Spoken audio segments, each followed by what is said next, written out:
you all for coming, and it's so good to be back at Holocaust Museum Houston. Always such gracious hosts and an incredible facility. And Kenneth in particular, I want to thank you so much for all of your collaboration and cooperation over these last few years, especially since we got back from COVID. And Sophia, I just want to say you did an excellent job. She's one of our newer colleagues. And you may not realize it, but reading people's bios, that's actually way harder than what I do. I always screw those up when I'm doing that.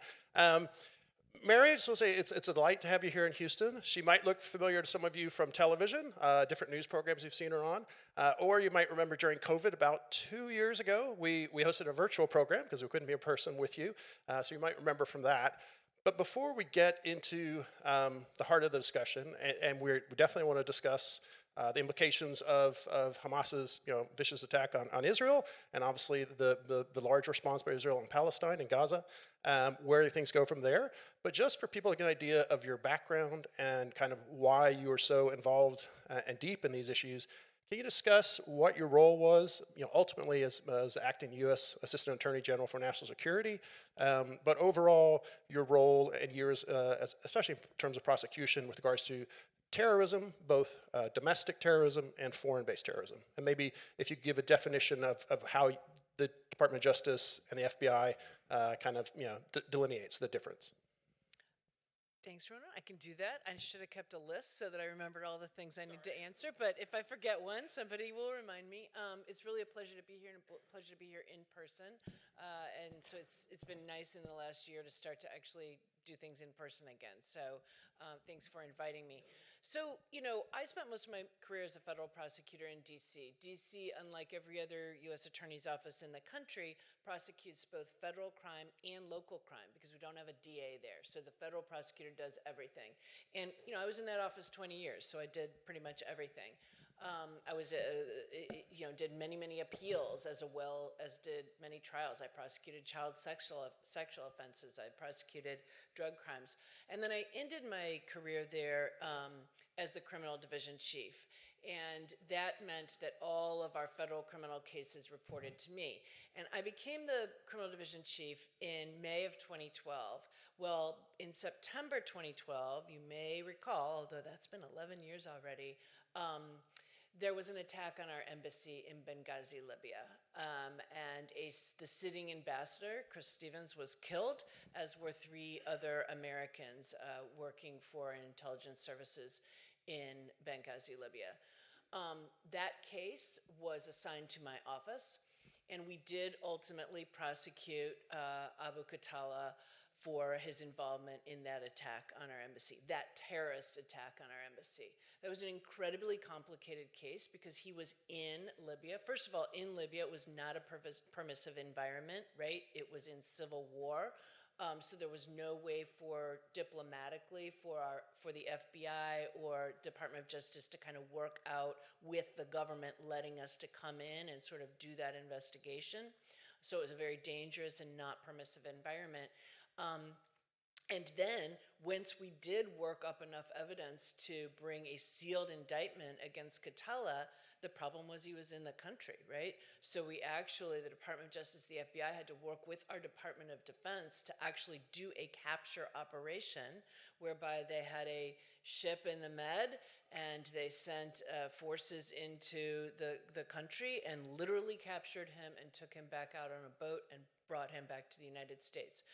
So I tell that story because that's how I ended up going to Main Justice in the National Security Division. I would have probably been content to spend the rest of my career in the U.S. Attorney's Office, but when you have a case like that, including a case that means you're going to literally kidnap somebody from another country and bring him back to face justice in the United States for killing Americans, that kind of goes all the way to the top, not just of the Department of Justice, but of course the President of the United States had to authorize that operation. So I found myself going down the street to Main Justice more often than I liked. You will know, if you know anybody who is at a U.S. Attorney's Office, we generally try to avoid that main building. We want to do everything ourselves. We don't really want to answer to anybody else. But I found myself going down there quite a lot to brief the Attorney General, and eventually was asked to go over there as the Principal Deputy Assistant Attorney General, and then later became the Acting Assistant Attorney General.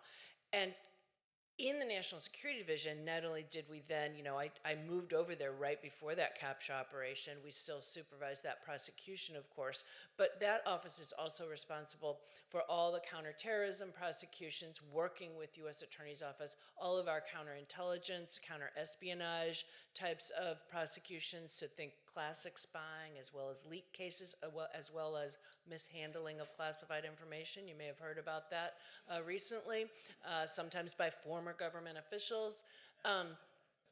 And, also cyber-enabled nation-state cyber malicious activities, such as things like not only, hacks into our systems that might cause like our power grids to go down, or the DDoS attacks on our financial system back in 2012, but also things involving even just the stealing of like trade secrets and business secrets that makes us less strong as an economy, which impacts our national security.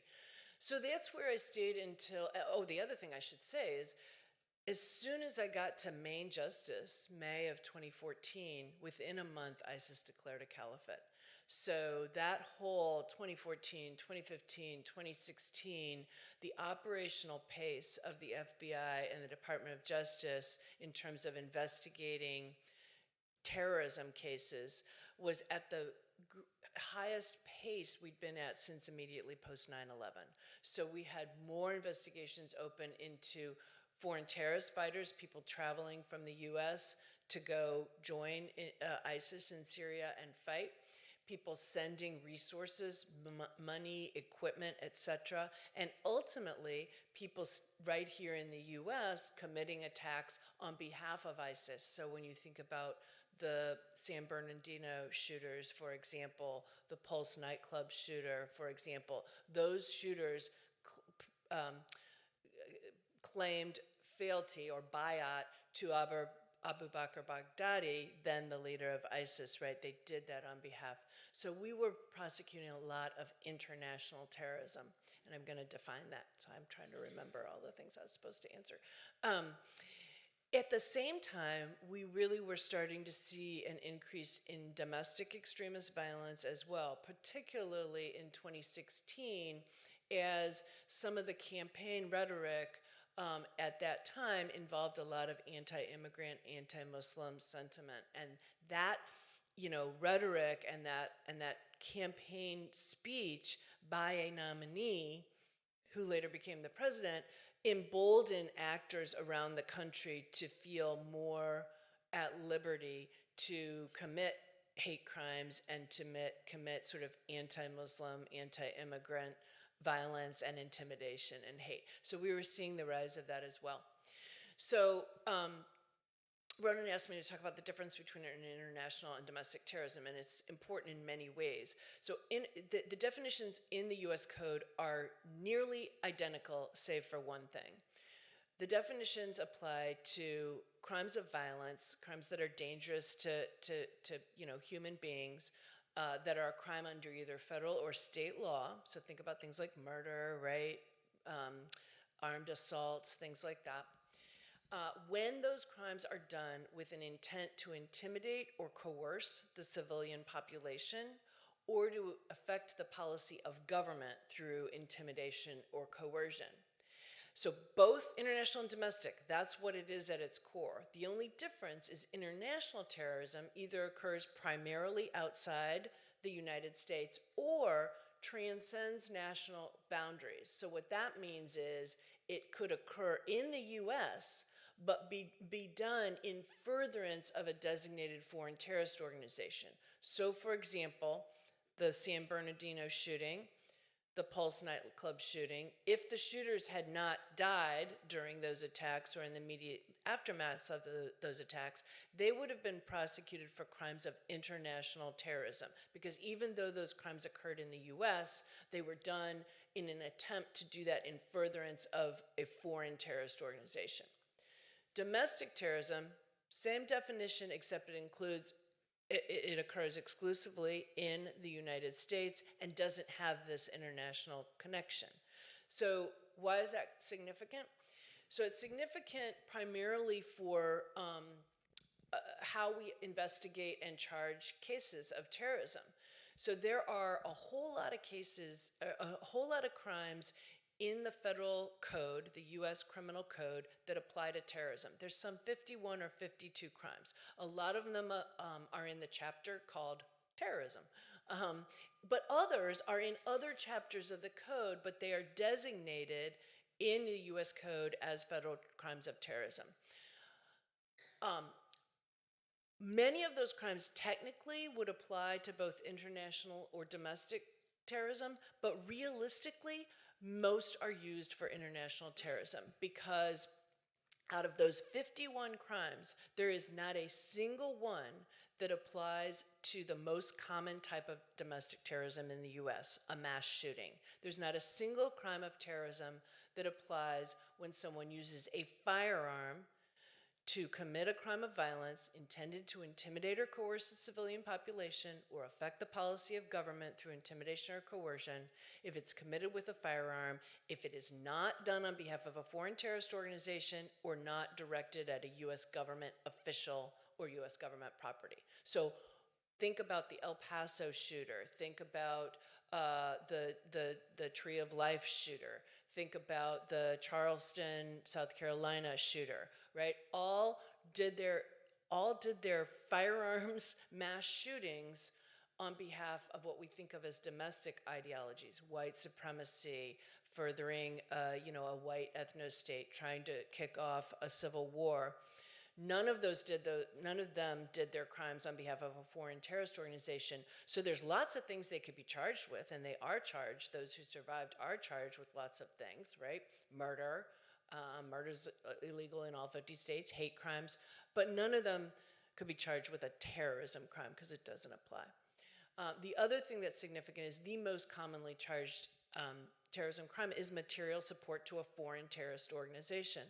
And that's because once an organization is designated a foreign terrorist organization, you can't support them in any way.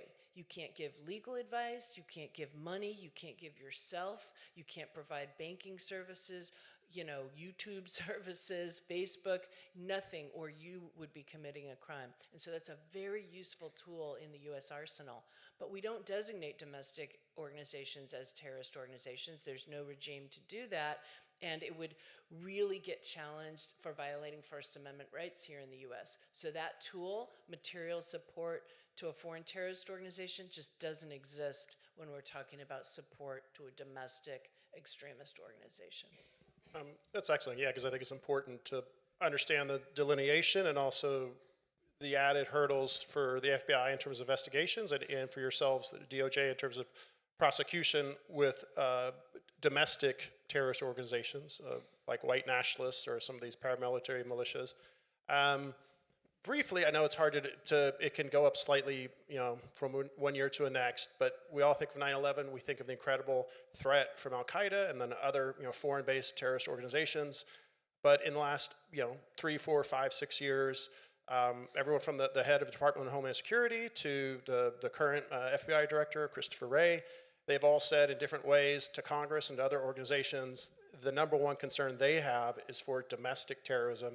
And can you talk maybe in particular how much that threat has grown in terms of, say, white supremacy, extreme nationalist groups, and discuss that? Sure. And I think it's also important to think about this not just in terms of domestic terrorism, meeting that definition, right, of a crime of violence, but also domestic violent extremism in ways that maybe don't end up resulting in a crime of violence, but nevertheless are incredibly damaging to our democracy because threats, intimidation, harassment, which I can talk some more about, even if it doesn't reach the level of like committing a physical act of violence, can really infringe on people's rights to exercise their own constitutional rights, First Amendment rights to protest and demonstrations, First Amendment rights to petition their governments, for redress of their grievances is the words in the First Amendment, but really just means go and petition your government for what, legislation you believe in, or ordinances at a county board level, or school policies at a school board level. And it intimidates people in exercising their rights to vote too.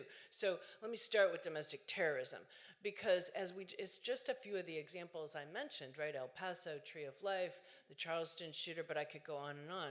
The Buffalo shooter, the Uvalde shooter. So many of our mass shootings in recent years, killing enormous numbers of people, have not been done in furtherance of foreign terrorist organizations.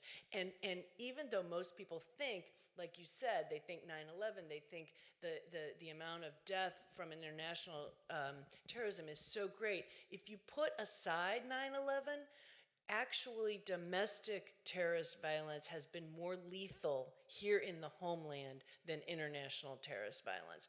More deaths resulting from domestic extremist causes than foreign terrorist organizations here in the U.S. That wouldn't be the same if we were talking about globally, but here in the U.S. So when Director Wray or Secretary Mayorkas, or even the directors or the secretary before Mayorkas, will talk about the domestic terrorist threat here being so great, that's because the lethality is so great.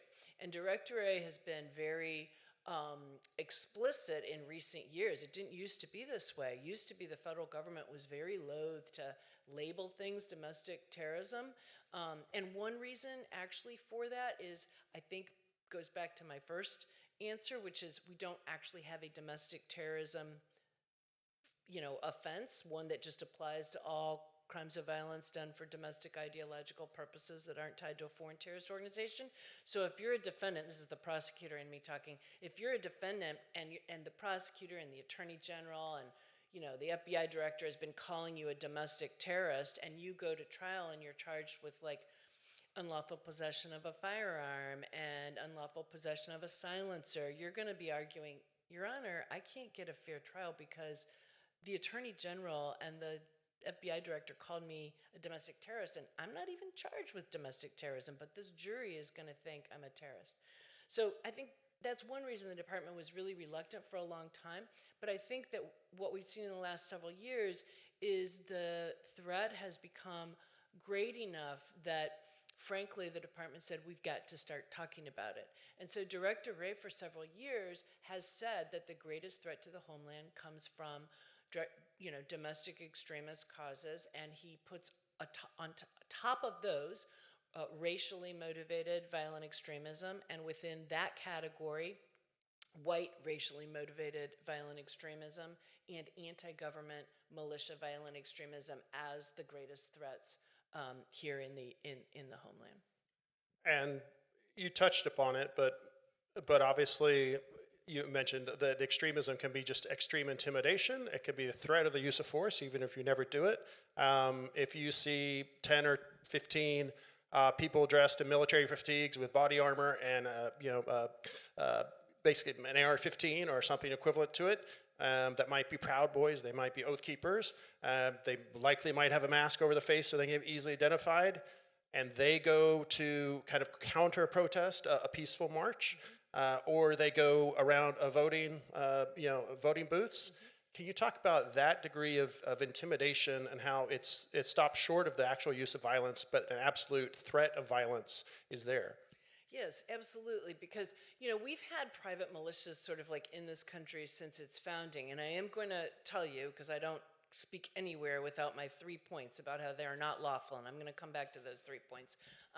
But what has really changed, I think, in the last 7 or 8 years is it used to be, at least the modern militia movement, we think a lot about Waco and Ruby Ridge, and then more recently in the 2010s, the standoffs at Bundy Ranch in Bunkerville, Nevada, or at the Malheur Wildlife Refuge in Oregon in, I think, 2014 and 2016, respectively. Usually these anti-government militias were involved in standoffs against the federal government. often about federal land rights and, use of land. At Bundy Ranch, it was Ammon Bundy had been grazing his cattle on federal lands for decades without ever paying the taxes that you're supposed to pay when you graze your cattle on federal lands. He just refused to do it. And so ultimately, the Bureau of Land Management came to remove his cattle from federal lands, and he called on militia members from around the country to come, and they did come, and they all came heavily armed, and they literally, had snipers up on overpasses training their assault rifles at the heads of federal agents, and the federal agents backed down. That's how significant it was. But most people in their normal life didn't even really know this was going on, right? Because this is engagement with the federal government. Same up in Oregon. But what really changed a lot in 2016 and onward is unlawful paramilitary organizations' willingness to be out there interfacing with members of the public on a really regular basis. And even though it started happening before Charlottesville's Unite the Right rally, that rally still, I think, was very pivotal to seeing paramilitary organizations really step sort of out of we're just standing off against federal government, and get out there and engage with ordinary citizens, ordinary lay people. It also was a chance for white supremacist organizations, neo-Nazis, neo-Confederates, accelerationists to sort of step out of that virtual space. They'd been doing a lot of, trash talking on the internet and be in that physical space to try to show that they actually had power and heft. So what we saw in Charlottesville is two kind of paramilitaries. We had groups that looked like National Guard. They were full-on combat gear, helmets, Kevlar vests, AR-15s or other assault-style rifles, multiple high-capacity magazines, additional sidearms. They communicated by radio control. They were under a command and control structure with commanders for the day. They set up a perimeter where the rally was to take place. This rally ostensibly was to protest the city's decision to remove Confederate statutes, the statutes of Robert E. Lee and Stonewall Jackson. I'll say, if you didn't read about it here in Houston, that statute of Robert E. Lee was melted down. A prominent statue of Robert E. Lee was melted down in Virginia just last week, finally. But at any rate, that was ostensibly the reason for that protest. And these militia members came to protect the First Amendment rights of those protesters. But they did so by completely usurping, legitimate law enforcement's role. They set up a perimeter with their AR-15s, ordered people around, interposed themselves between protesters and counter-protesters and observers, and decided when and under what circumstances they would deploy lethal force. That was one type of paramilitary we had, the ones I think we think about when we think about militias.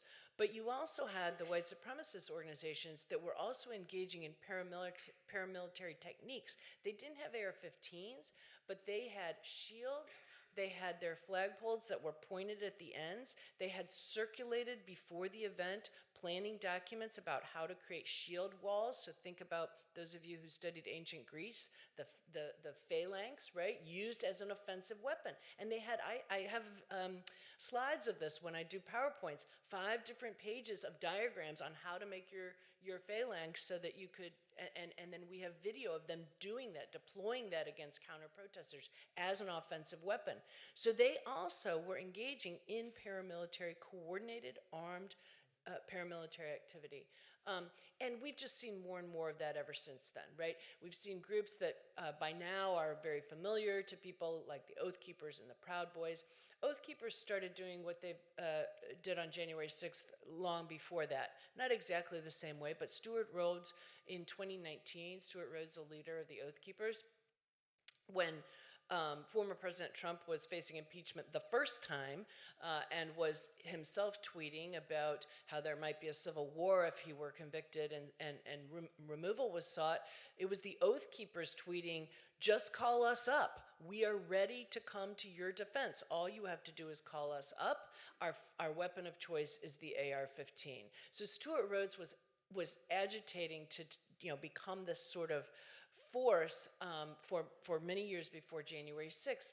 And then we saw in 2020 groups like the Oath Keepers, the Three Percenters, the Proud Boys, I could go on and on naming others. We saw them deploying more and more often to public events, right? So COVID happened, and governors, before we had vaccines, they imposed shutdown orders and other pandemic-related health measures, and you saw militias, armed militias, physically and forcibly assaulting state houses. We saw this in Lansing, Michigan. We saw this in Boise, Idaho, and in Oregon, and Washington, and Louisville. Terrifying legislators storming in, breaking windows, assaulting law enforcement, terrifying people there who were exercising, their rights to address their legislators. And that's something that was very new and different, right? After George Floyd was murdered and there were racial justice demonstrations across the country, you would see armed militias deploying to protect property and protect statutes, and that resulted in killings like in Kenosha, Wisconsin, and shootings elsewhere like in Albuquerque. And then, of course, with Stop the Steal and January 6th, we saw militias playing a role. But since then, and I promise I'm going to stop talking in a minute, Keep going, you're fine. You mentioned 3 points. Yes, I'm going to come to this. But since then, it didn't end after that, right? It became a little bit different. It morphed into a decentralized, localized threat. So we had extremist platforms saying, forget these sort of national national things like the January 6th attack. Capture your county, then another, then maybe your state. What we need is a white Christian nationalist political movement. And so that's what we've now been seeing since January 6th, right? We've seen paramilitary actors oftentimes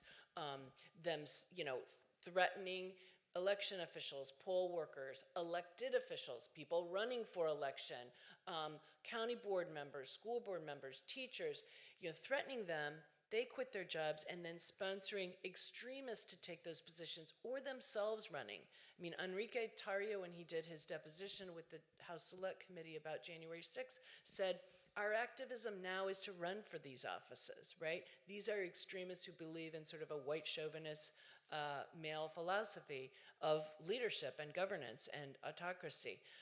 So I can get more into that, but I do want to make my 3 points. Okay, so a lot of people mistakenly believe that militias are protected, that this is part of, our constitutional structure, and that they are allowed in order to be a bulwark against the tyranny of the government. That has become a popular notion, but it is just a notion, and it has no bearing in actually history, the text of the Constitution, or Supreme Court precedent.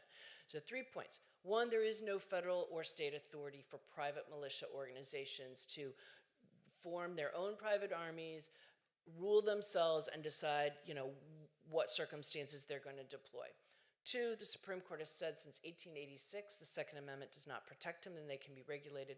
3, all 50 states prohibit, including the state of Texas where we are right now.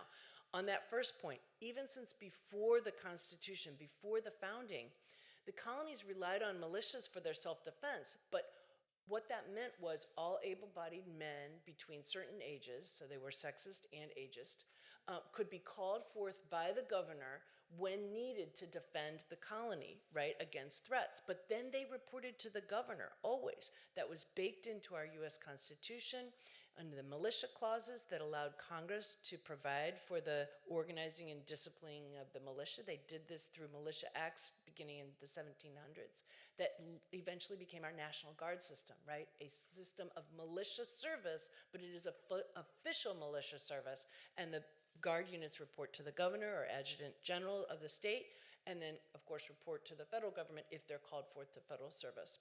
It was also baked into state constitutions, 48 of which say explicitly military shall always be subordinate to the civilian authority, meaning the governor. So that's point 1, no federal or state authority. Point 2, Supreme Court says Second Amendment doesn't protect it. 1886, there was a challenge in Illinois, a case called Presser v. Illinois, to Illinois' anti-militia law, a law that exists on the books of 29 states to this day that bars bodies of men from associating together as a military company or military unit or parading or drilling in public with firearms. That was challenged. The Supreme Court rejected that challenge. They said, there's nothing about this prohibition that infringes on the right to keep and bear arms.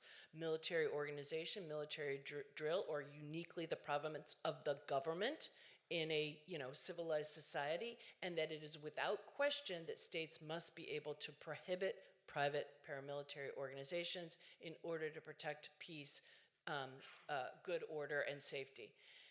Fast forward to 2008, when the Supreme Court ruled for the first time that the Second Amendment protects an individual right to bear arms for self-defense.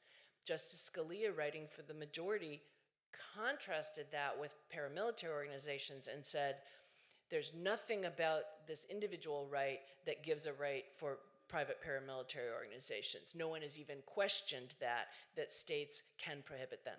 And all 50 states do. They've got constitutional provisions. They have anti-militia laws in 29 states, anti-paramilitary activity laws in 25 states, laws that bar the false assumption of duties of law enforcement in a dozen states. There's tools in every state. They just have not basically been used. And so this mythology about the Second Amendment has developed. So if you remember nothing from today, Rona might disagree with me, but I say if you remember nothing but from today but those 3 points, carry them forward. And I suppose and I suppose you mentioned history. You can think of Shays rebellions, all these attempted rebellions. None of them were successful. And unfortunately, the most cataclysmic and deadly event in American history was the Civil War. And that wasn't just a few paramilitaries with advanced weapons. That was millions of people with the most advanced weaponry of this age who even they were not able to defeat the federal government. So this idea that a few militias should have the right and be able to take over the government is ridiculous. I just want to ask 2 more questions, then turn it to the audience. We are the World Affairs Council. We'll discuss the ramifications of Hamas's attack and what's happening now in Gaza after this. But in terms of the dire threat of militias run rampant, we need look no further than Yevgeny Prigozhin, the psychotic leader that he was, and his PNC, private military company, the Wagner Group, in terms of the destruction that they put forth and the potential threat they even put to Putin himself. We may never know what really happened there. But when you think about Russia, you think about Putin loosely playing with this idea of being the great white savior in some ways. We will be a Christian Orthodox nation again. Can you talk about the role in kind of last 10, 15, 20 years Russia has played for white nationalists around the world? Maybe people might think of this kind of one of these sick white nationalist leaders in the United States, Richard Spencer, who said, I think Russia is the sole white power in the world, this kind of idealized glorification of Putin. What is the role of Russia? Putin obviously doesn't want those extremists run rampant in Russia, but he's happy to poke people in the eye and stir up trouble all around the world. And maybe in particular, people might have heard about it. Can you talk about the Russian imperial movement? Sure. So, for years, particularly white supremacists here in this country have sort of, admired Putin because they see Russia as primarily a white country. They see him as a powerful leader whose worldview matches their own in many ways, including being misogynistic and certainly, really anti anything other than the white race. And they, as you indicated with Richard Spencer's comments, they've sort of looked to him as a strong man who's willing to impose policies that further the white race and that marginalize others within and marginalize women, etc. And that kind of strength, and because many of the organizations and people who adhere to a white supremacist or a Christian nationalist philosophy, that's what they want for the U.S., right? They want a strongman dictator, autocrat leader who will make the U.S. a white nationalist state and subjugate the rights of others. Many also very much believe in subjugating the rights of women, and that their place belongs in sort of supporting their spouses and making white babies. And that's very explicit. What the things I say are things that I get directly from the researchers with whom I work, who spend all day, every day, sort of in that online extremist milieu, and also studying what's happening in the offline spaces. And this idea of making more white babies as sort of a calling and a responsibility of all white Christians in particular, and that's also clear because they're extremely anti-Semitic. Fitting to discuss that here, of course, today. These are things they admired Putin for. One of the things that's been interesting, as well as his alliances with paramilitary actors, right? And we see, if you look historically, and there's so many people I now work with who had spent most of their careers abroad, either studying failing democracies or fledgling democracies and trying to help them achieve democracy and things like that. In so many of those countries, it's partly the alliances between elected leaders and paramilitaries that causes them to fail. And so we're at that red flag time right here, as we've seen elected leaders often relying on private paramilitaries for their security at their own events and Even rallies. some U.S. Congress. Even some in the United States Congress, that's absolutely right. We see them on stage praising them. We've seen law enforcement in some cases, allying with them. So these are all things that are real warning signs, but for our democracy, because we've seen them cause others. I mean, think Viktor Orban, think Duterte, think, Mussolini, right? You could go on and on with how this has worked in other places, but this is something that, Putin is admired for, of course, his working for people like Prigozhin. Now, what's fascinating to me is, particularly now that Russia has invaded Ukraine, and I guess has invaded, we're now 2 years in, there's some dissent among white nationalists in the U.S., white supremacists, about the role of Putin and Russia and the Kremlin in Ukraine, because they see this as white people killing white people in Ukraine. And that's wrong. And that's brother versus brother. And they don't want to support that. We've seen the biggest white supremacist organization in Norway saying both sides are wrong. We're not weighing in here because we need to preserve the white race. So it's, I think Putin still has a lot of admirers in our white supremacist, people who adhere to that view in the U.S., but it is a little bit, I've seen myself, a lot of dissent, new dissent in that group. The Russian imperialist movement, this is an interesting, basically neo-Nazi movement that started out in Russia, but has sort of exported its ideology and its tactics abroad. This is the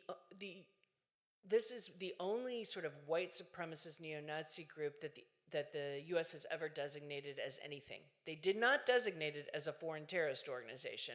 They designated it as a specially designated global terrorist.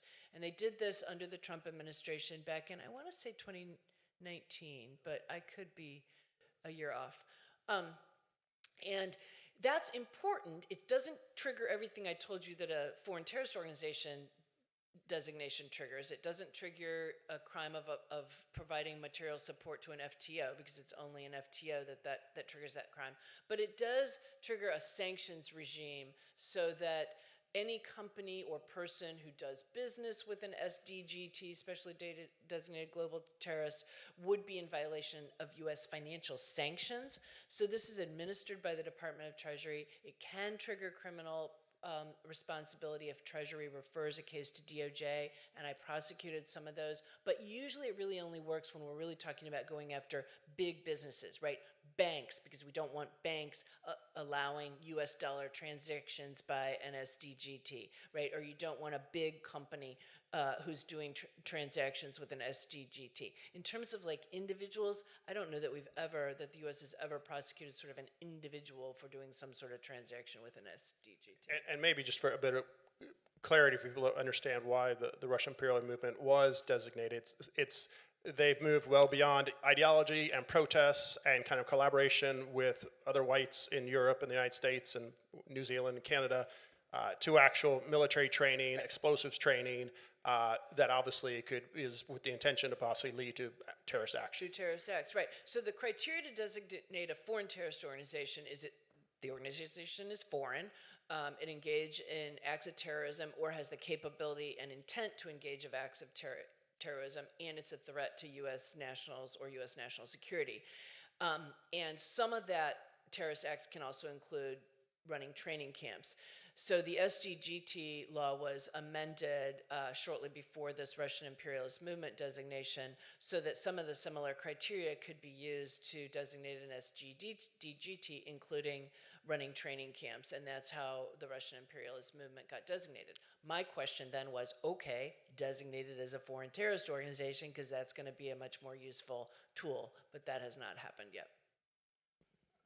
Just a few questions related to the dire situation the last three and a half weeks with Hamas's brutal and the level of terrorist violence. Kind of, it's almost like they've transcended Al-Qaeda's methods to approach ISIS level barbarity and similar maybe to what the cartels do in Mexico. Obviously, the thousands now, unfortunately, of civilians who've been killed in Palestine. These are dark and dire times for that part of the world, and sadly, really for Jews and Muslims in the United States and elsewhere. Can you discuss the, I suppose, probability and say what the Department of Justice, what the FBI will be looking into in terms of specifically maybe anti-Jewish violence in the United States, anti-Muslim violence in the United States, and maybe more broadly, the kind of recurring threat for groups like ISIS and Al-Qaeda to say, this is another example of the United States not caring and giving a damn about what happens to Palestinians. We will seek retribution. So maybe you talk about the bigger, broader threat to the United States in general that you might see coming from this. Yeah, some of you may have seen that Director Christopher Wray testified just yesterday about this very issue, and it's something that I've been watching and speaking a little bit about since the initial attack, and then particularly then after the Israel's measures that they've been taking in Gaza that have also resulted in the death of thousands and thousands of people in a real humanitarian crisis. So that has been, for domestic extremists in the U.S., this whole situation is just tantalizing for them, right? Because it allows them to be anti-Jewish, it allows them to be anti-Muslim, anti-Arab, and that just like feeds right into their anti-other ideology that they've been perpetuating for years, but needs occasionally a little stoking, right, to keep people really motivated. And that's why you see these groups go from culture war issue to culture war issue, right? If they've got nothing big going on to allow them to really target certain groups, then they'll create something. They created the controversy over critical race theory. They create the controversy over anti-LGBTQ rights and drag shows as story hours as pedophilia, all these things to kind of keep people salivating for more. And now when something like this happens, this world event, it just gives them that much fodder to engage in more propaganda, disinformation, misinformation, and threats and violence against Jewish and Palestinian and Muslims in the U.S. as well as Arabs.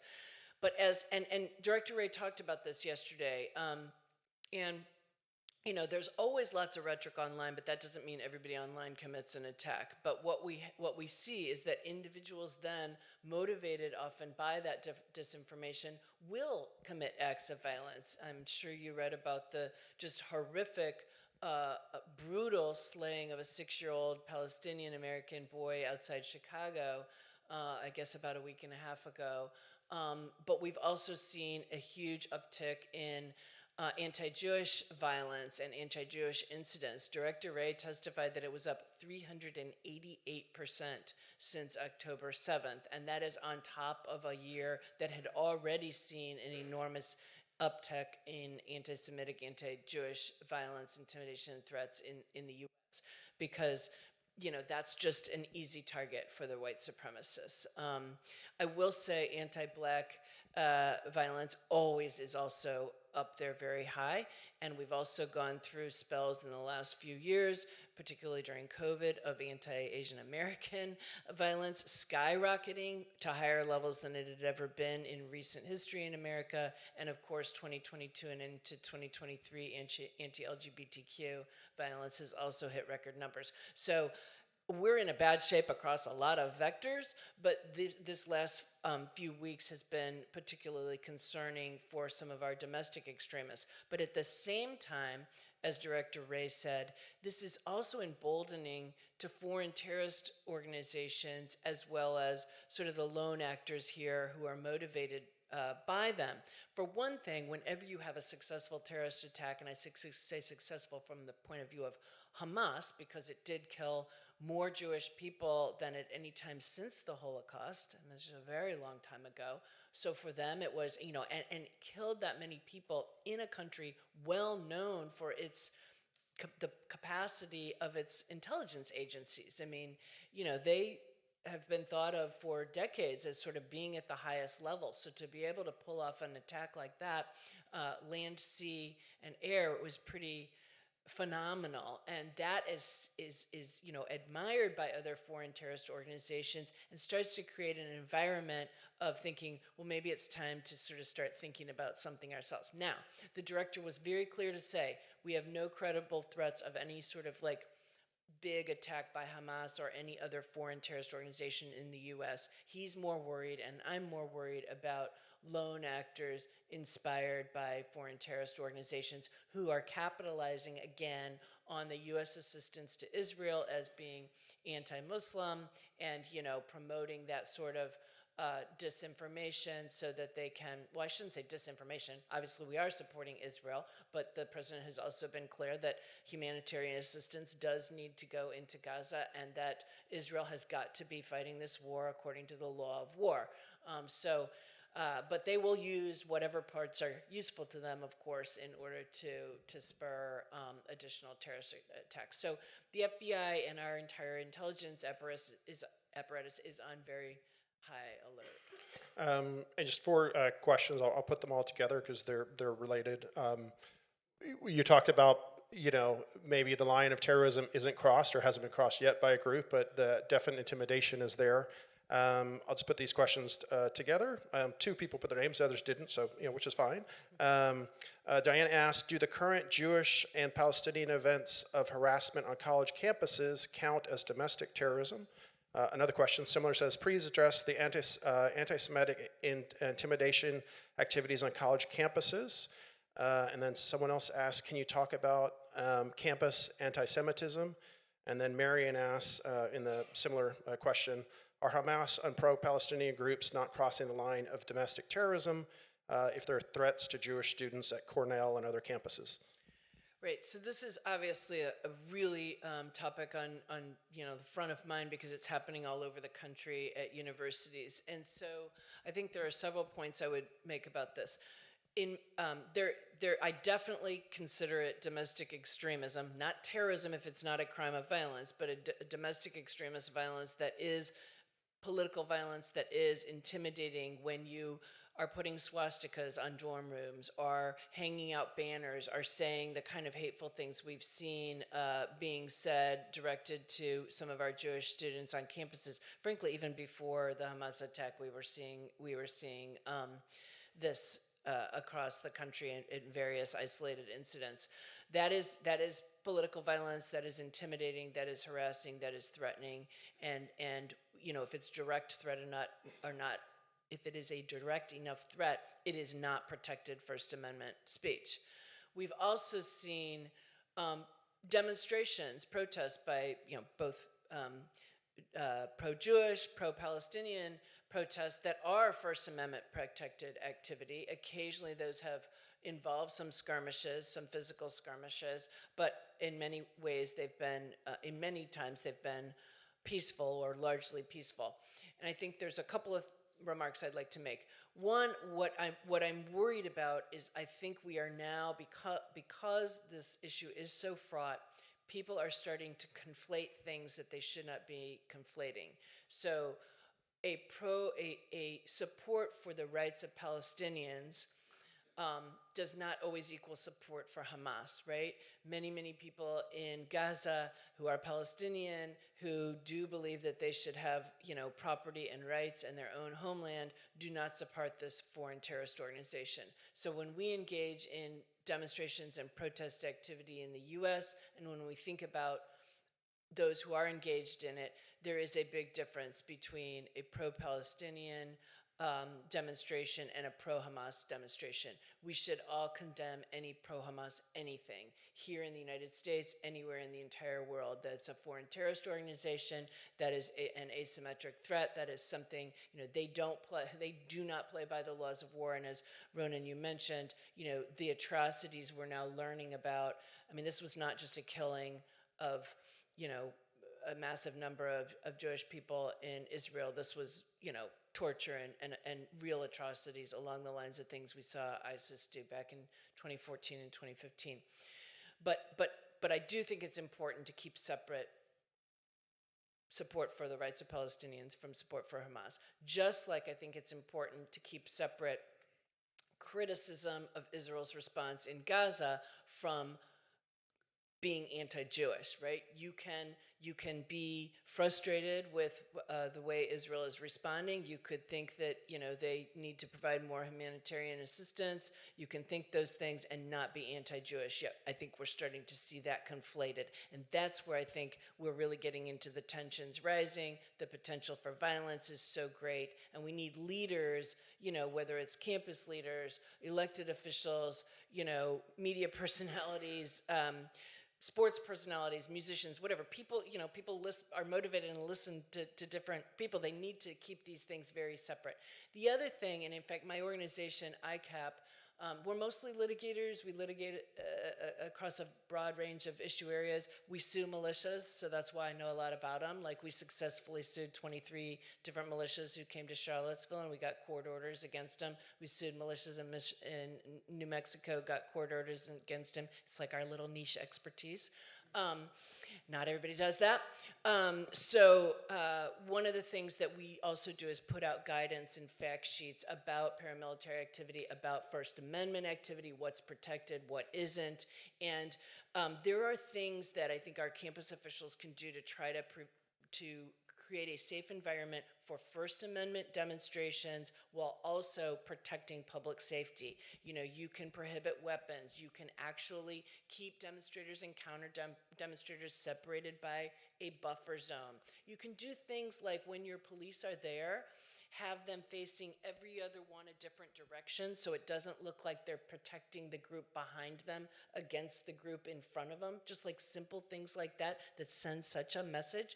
And so there's a lot of things you can do. Content neutral, meaning viewpoint neutral, time, place, and manner restrictions that both protect public safety and make sure people can exercise their constitutional rights. So we're actually working on that guidance today that hopefully we'll send out tomorrow. Okay, and I'll just maybe one last group to kind of for your conclusion and summary, and I will give Mary all of your excellent questions. And if you all bear with me, I know people with traffic, whatnot, we started a few minutes late, but just to conclude things, and definitely would love to have you back at some point.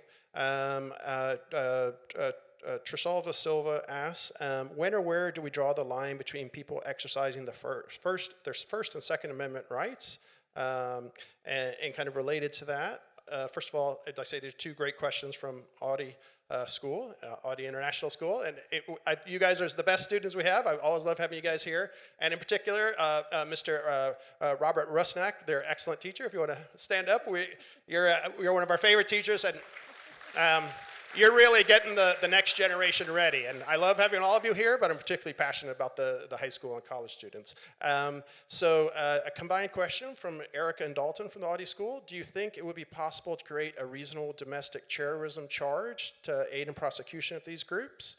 And then similarly to ask, what stage has the DOJ been talking to with regards to walking the tightrope of still fighting these groups while not making the problem worse by potentially making new members feel threatened and therefore kind of growing their own grievance and creating new problems. And maybe lastly, just you referenced your congressional testimony last year. You talked about maybe the possible need or passage of Congress passing anti-militia laws. So all those questions together, I suppose, what do you think we need to work on and be most effective to address these issues going forward? Okay, let me see if I can wrap that up all into sort of one package. On the First Amendment, Second Amendment, so I'm glad I get that question because I think we need to be thinking things of sometimes approaching these issues as rights versus rights. Second Amendment absolutists think that they have a right to carry a weapon anywhere for whatever purpose, and the Supreme Court has said the exact opposite, that the Second Amendment is not a right to carry any weapon whatsoever for any purpose whatsoever. But absolutists, they don't buy into that. They think that's their right. But their right will oftentimes infringe on other people's rights, right? Like your First Amendment rights that we were talking about, whether it's speech. If you're scared to go to a demonstration because you got a militia there with AR-15s, that's infringing on your rights. If you're scared to go to a hearing in Lansing, Michigan at the State House on an issue that's important to you because you don't want to have to run the gauntlet of a militia with AR-15s, that's infringing on your rights.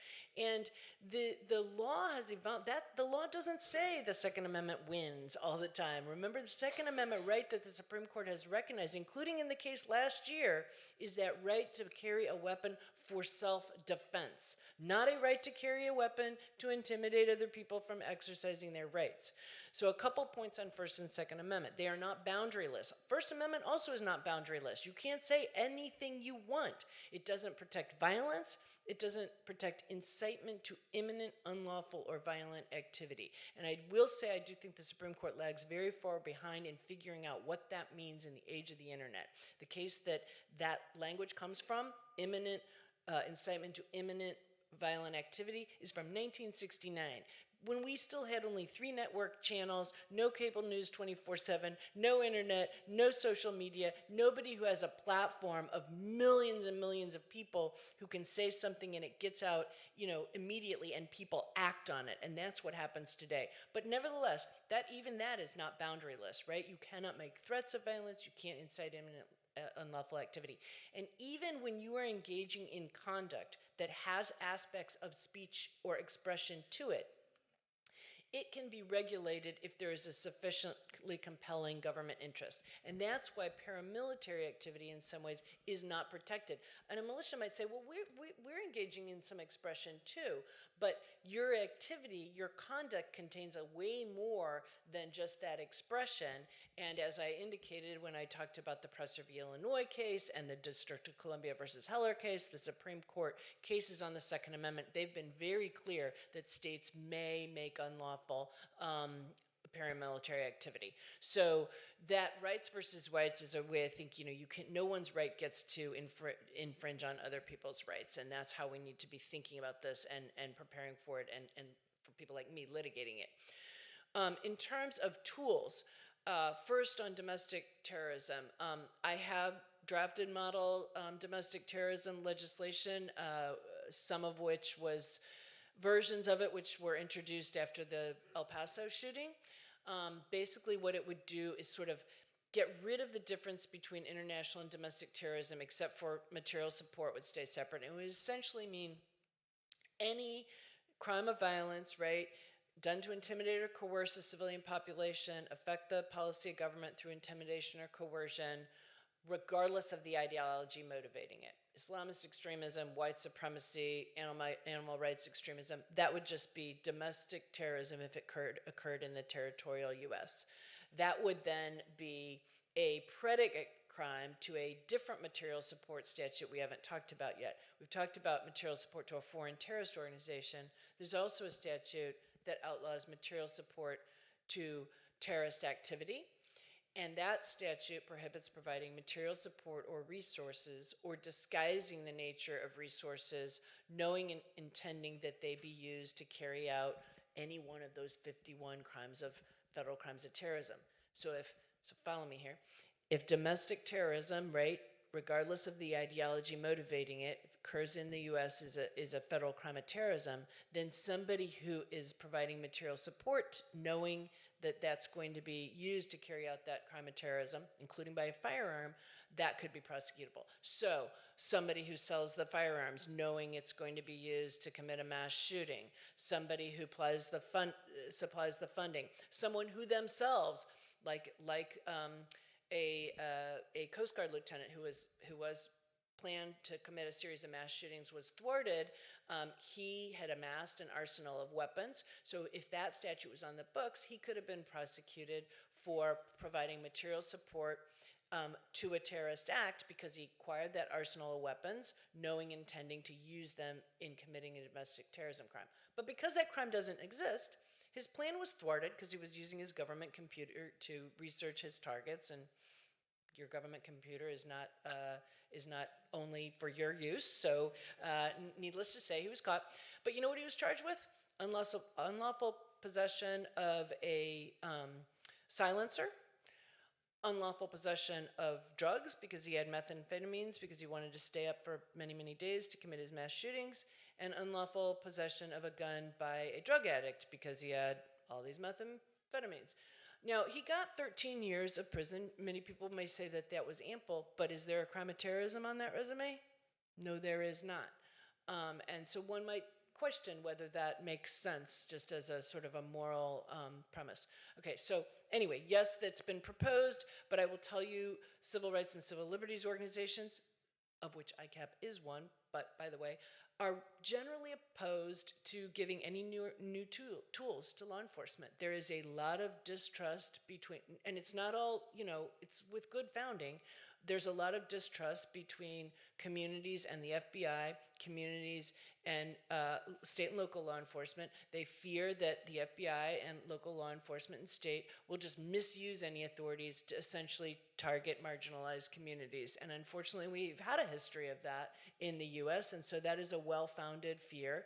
I've proposed ways to, address that by open, public, transparent reporting of the cases opened by category so that you'd know if they're spending all their resources on, animal rights extremism and none of it on white racially motivated extremism, then you know that that's a problem.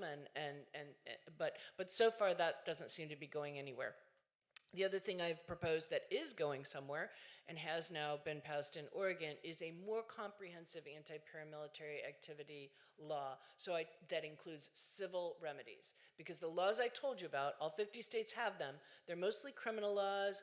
That means they got to be prosecuted by the local DA and the local sheriff or law enforcement. And oftentimes the areas where the militias exist are in parts of the country that are very pro-militia and anti-government, and getting the elected DA and the elected sheriff to prosecute is kind of like, a bridge too far. Also, prosecutors don't really know about these laws. They're used to prosecuting burglaries and, shoplifting and, reacting to things that they're more comfortable with. And that's no diss on prosecutors. I was a prosecutor a very long time, but a lot of them don't even know these laws exist. They're not sure exactly how they would prove them, so they're not being used. A comprehensive anti-paramilitary activity bill that would prohibit people from, while part of a paramilitary organization, defined 3 people, command and control as a combat unit or law enforcement unit, who engage while armed in public in things that infringe other people's constitutional rights, interfere with or interrupt government proceedings, right, like the assaults on state houses or January 6th, usurp or falsely assume the functions of law enforcement, or train for these things. That would be the activity that's prohibited. That model legislation that was passed in Oregon this past year. It'll go into effect in January, because what it does is it allows civil enforcement, so you can shut down the organization with a permanent injunction as opposed to do it one-off criminal cases. We've had legislatures reach out for a number of other states interested in introducing it, and we also have got several senators and one representative in Congress who are interested in introducing it. So stay tuned. And I would just say, Sophia mentioned it in the introduction when Mary talks about ICAP. She's the executive director. It is affiliated with the Georgetown Law School. but it is the Institute for Constitutional Advocacy and Protection. Yes, okay, you got okay, it. That's okay. so good. That's so amazing. even though Mary's out of the government for a few years, she's maybe busier now than she ever was pursuing a lot of these cases and extremist groups all around the country. I just want to thank Kenneth Taylor and everyone at the Holocaust Museum Houston so much for hosting us again, and thank all of you for coming. And we all please join me in thanking Mary McCord. Thank you.